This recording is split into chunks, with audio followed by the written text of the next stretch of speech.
One-nighters with BBN Sports, talking football with Tyler McLaren, the BCFC president. Now, first question is, how long have you been in this role for, Tyler?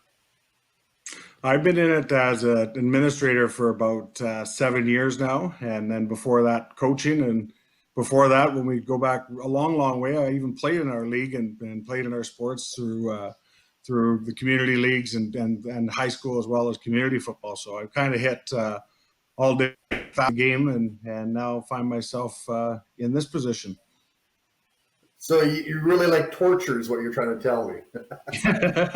Yeah, that's look at that. Some would look at it as an opportunity to inflict good on players and give people opportunities. So depending on which way you look at it, some would say one avenue and some would say another. Now, you look over the years that you've done this and you've had to do everything from dole discipline to players or coaches to even cancel games because of fire. But where does what's happening right now rank in terms of what you've had to deal with?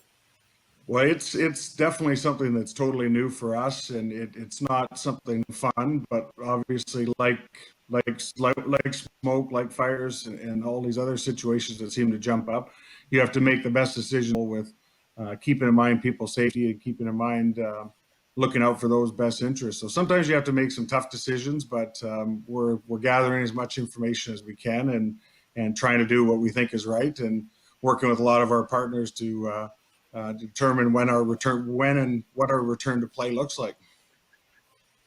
Now, the level of play continues to improve. It seems in every single sport as these young men continue to evolve and are incredible athletes. And the leagues also continue to evolve and change. And a few years ago, they mandated that every team would play their home games over the internet. Now, how has that helped in terms of recruiting where mom and dad in Winnipeg, say, can watch every game that their son plays and, getting more fans even involved, getting to watch all the games too? Has that been a big step in the right direction?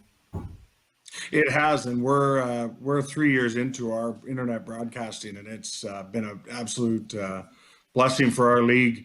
Number one, all our organizations and with their partners in their regions, yourselves included, with the work that you do with the Huskers, they do outstanding jobs, and it makes it an enjoyable experience to be able to sit at home and watch games. And certainly for our players that come from the prairies and in other markets, it's really nice when family and fans can turn on a game and watch their son or grandson or boyfriend or whoever might be playing in that game. So it really has made our football world smaller. But obviously that's a good thing when it comes to being able to sit a province or two or three over and tune in and watch a game. And the quality of the broadcast continues to get better and better. And that's something that we're open and look to continue to grow on. Now, if we go back to last year, the Langley Rams, they were a very special team. They ran the table in the league and came up just shy in the final against the Saskatoon Hilltops. What was it that made them so successful, do you think?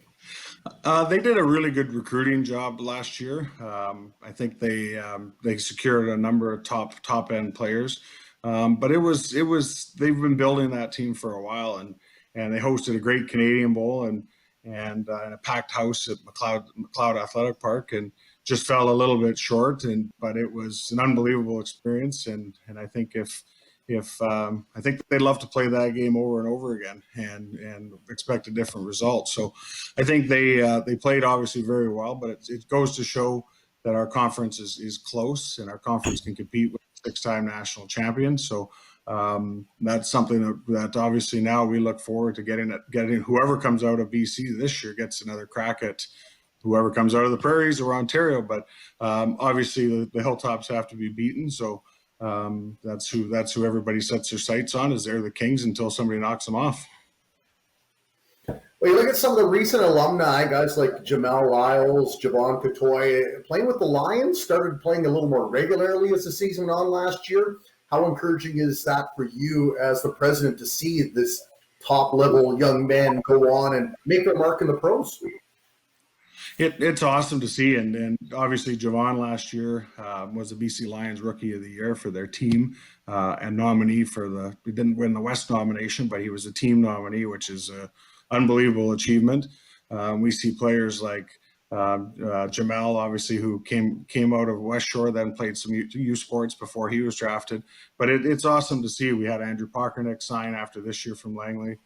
Jesse Walker signed from Langley after this year. So it's a good thing to see the opportunities come to our players. And it's something that obviously we treasure, and going back all the way to the Andrew Harris days and Sean White, who's still kicking at Edmonton, and guys, Adam Konar. So there's lots of guys that have come through our league, but it's obviously a good thing when they have the success at that level for sure. Now the CJFL's got a fan poll to pick the all-decade team until April 10th. There's a lot of BCFC players on there. If you look into your crystal ball, what percent of BCFC players do you think make that final team? I would think quite a few. And I mean, I've looked at that list, and it's a great accomplishment to even be on that list. Obviously, some great players were left off of that, and that's tough. But when you're trying to put an all-decade team together from across the entire country, it's very hard. But I think we'll do okay, and I think BC will be pretty well represented once the final voting closes, and I expect to see a lot of guys from a lot of our teams on that list. Now, there was a press release sent out last week. There's no team functions in the BCFC until at least June 1st. Is there a sense of optimism at all that we can get things going maybe late summer and even have a short season?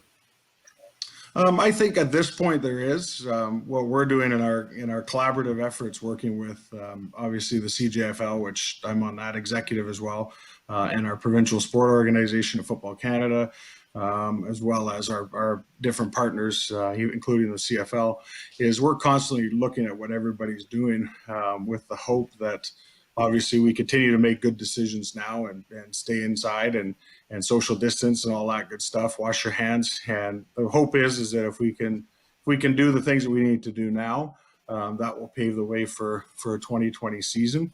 Obviously, we're still in discussions all the time, and things change, like what people see on news and radio and that. Things are changing all the time. So what the 2020 season looks like, we don't necessarily know that today, but we're confident that something will come of this.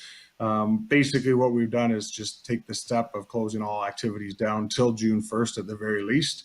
And obviously once we get closer to that deadline or that date, we may look to extend that. And I think it's just a matter of taking one step at a time and reviewing things as they come up. Well, Tyler, we really appreciate your time. Thanks so much for this. No problem. Anytime. Thanks for having me. It's Tyler McLaren, the BCFC president. I'm Warren Andrews with BBN Sports.